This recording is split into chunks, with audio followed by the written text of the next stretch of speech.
అసలు ఎవరు రాలే ఇంకా. చిన్నప్పుడు మా తాతకి సౌండ్లన్నీ ఎక్కడి 3 నుంచి ఎకరాల పొలం ఉండేదంట. నాకు ఊహ తెలిసినప్పటి నుంచి ఆ పొలం లేదు. ఏమైందానా ఆ పొలం అని మా నాన్న అడిగితే మా తాతయ్య కలర్ టీవీ కొనడానికి అమ్మేశాడంట. మనకే టీవీ లేక మనం పక్కింట్లో చూస్తున్నాం కదా నాన్న అంటే ఆ టీవీ మందే అన్నాడు. అట్లుంటది మా తాత ప్రేమాయణం. ప్రేమించిన పిల్ల కోసం పొలం అమ్మేశాడు. అదే పొలం కోసం మా నాన్నమ్మని పెళ్లి చేసుకున్నాడు. మీ తాతలు కూడా అంతేనా? అంతే అంతే. మీ అందరు ఇట్లా ముచ్చట్లు పెడుతుంటే మన సీఈఓ వెళ్ళి కంపెనీ మొత్తం అమ్ముకు దొప్పుతాడు. అప్పుడు మనందరం వెళ్ళి రోడ్డు మీద అడుక్కు తినాలి. పండి. ఏందిరా అయ్యా ఏం చేస్తున్నా? టైపింగ్ ఎక్సర్సైజ్ చేస్తున్నా సార్. యాక్టింగ్ చేసిన చాలు కానీ వెళ్ళి పని చేసుకో. సరే సార్. బ్రో నా పెళ్ళి తప్పకుండా రావాలి. Thank you bro. 16 నా పెళ్ళి తప్పకుండా రావాలి.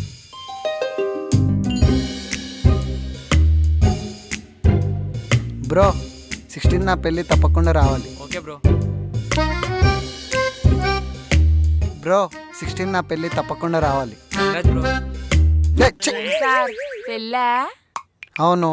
నువ్వెవరు? నేను ఈ మధ్యనే కొత్తగా పనిలో చేరాను సార్. అవునా సరే. ఈ నెల 16 తారీఖు నా పెళ్ళి తప్పకుండా రావాలి. తప్పకుండా సార్.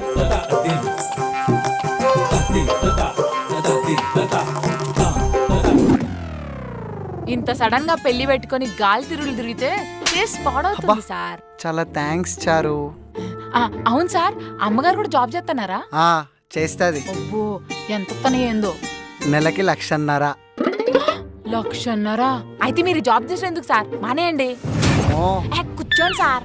జాబ్ మానేస్తే ఏమన్నా ఉందా? అడుక్కు తినాలి. అమ్మగారికి 1,50,000 వస్తే మీరెందుకు అడక్క తినాలి సార్? ఇప్పుడు లక్షలు సంపాదించటోడే లోన్లు తీసుకుంటున్నాడు చారు. వాడు ఈఎంఐలు కట్టడానికి సగం జీతం సగం జీవితం సంకనాకిపోతుంది. నిజమేలేండి సార్. ఈ కాలంలో నెలకు 10,000 వచ్చేటోడే ప్రశాంతంగా ఉన్నాడు. అయిపోయింది సార్, వెళ్ళి మొహం కడుక్కొని రాపండి. అమ్మయ్యా థ్యాంక్ యూ సో మచ్ చారు. ఇదే సలూన్కి వెళ్తే 2,000 వేస్ట్ అయ్యేటివి. ఏం పర్లేదులేండి సార్, నాకు డబ్బుల మీద అంతగా ఆశ ఏం లేదు. ఓ 1,000 రూపాయలు అయితే సరిపోద్ది. నువ్వు నా మీద జాలిపడి చేయలేదా? మేమే జాలిపడి చేయాలనా? మీరేమన్నా అన్ననా తమ్ముడా మేమే జాలిపడి చేయడానికి?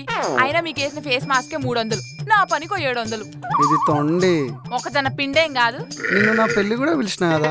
పిలిచారులేండి సార్. ఈ కార్డులు పిలుపులన్నీ చదివింపుల కోసమేగా. ఏమి ఇవ్వకుండా వస్తే ఉత్త చేతులతో వచ్చి మెక్కిపోయిందంటారు. అవన్నీ మాకెందుకు? ఫస్ట్ ఇయ్యండి సార్. అసలే ఆఫీస్ లో డల్లు ముఖాలు చాలా ఉన్నాయి. ఇక పట్టు చెయ్యి. 1,000 రూపాయలు బొక్క. అమ్మయ్య, ఇట్టే రోజు ఆఫీస్లో ఉన్న వాళ్ళందరికి ఫేస్ మాస్క్లు అయితే నేనే నెలకు 1,50,000 సంపాదించచ్చు. చూడు రావ్యా, నేను నీకోసం ఎన్ని చేశాను. ఇప్పుడు నువ్వు నన్ను సడన్ గా వదిలేసిపోతానంటే నేనేం చేయాలి? మరి నువ్వు చేసింది ఏమన్నా బాగుందా? అదేంటి భలే ఉన్నావు. అసలు నేనేం చేశాను? వావ్, చాలా తెలివిగా మాట్లాడుతున్నావు ఆకాష్. అరే నేనేం చేశాను నాకు గుర్తులేదు. అంటే చెప్పేదాన్ని నేను మెంటల్. అవును, నువ్వు మెంటల్ దానివే, అలానే బిహేవ్ చేస్తున్నావు. ఏహే ఆపండి. ఏంది మీ గొడవ? అసలు దేని గురించి గొడవ పడుతున్నారో మీకన్నా క్లారిటీ ఉందా? అసలు నీకెందుకు చెప్పాలి? చెప్పాలి. మీరిద్దరిట గొడవ పడతా కూర్చుంటే అది ఇప్పటికి అవ్వదు. ఒక ఇద్దరు లవర్ల మధ్య గొడవ అయిందంటే కృష్ణా నది గోదావరి నదిలాగా వాళ్ళిద్దరి మధ్య దూరం పెరిగింది. ఇక జీవితంలో వీళ్ళిద్దరు ఒకరి ముఖాలు ఒకరు చూసుకోరు అనుకుంటారు. కానీ ఏదో ఒక రోజు నదులన్నీ వచ్చి సముద్రంలో కలిసిపోయినట్టు వాళ్ళిద్దరు వారానికో 2 వారాలకో మాట్లాడుకుంటారు. కానీ ఆ 2 వారాలు మీ ఇద్దరికి ఒకళ్ళ మీద ఒకళ్ళ కోపం, మీ చుట్టూ ఉండే వాళ్ళకి మీ మీద చిరాకు, ఇవన్నీ అవసరమా అధ్యక్ష? మీ ప్రాబ్లం ఏందో చెప్తే నేనే సాల్వ్ చేసి పెడతా. వీడి కోసం నేను ఎన్ని పనులు చేసి పెట్టాను తెలుసా? నా కోసం ఒక్క పని కూడా చేసి పెట్టలేదు.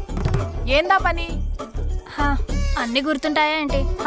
ఈ రోజు కూడా లంచ్ చేసేటప్పుడు వాటర్ తీసుకొని రమ్మంటే తీసుకొని రాలేదు. వాటర్ కోసం గొడవపడ్డారా? అందుకే అంటారు జీవితంలో దేంట్లో అయినా ఏలుపెట్టచ్చు కానీ ఇద్దరు లవర్ల మధ్య మాత్రం ఏలుపెట్టకూడదు. ఈ సావు మీరు చావండి.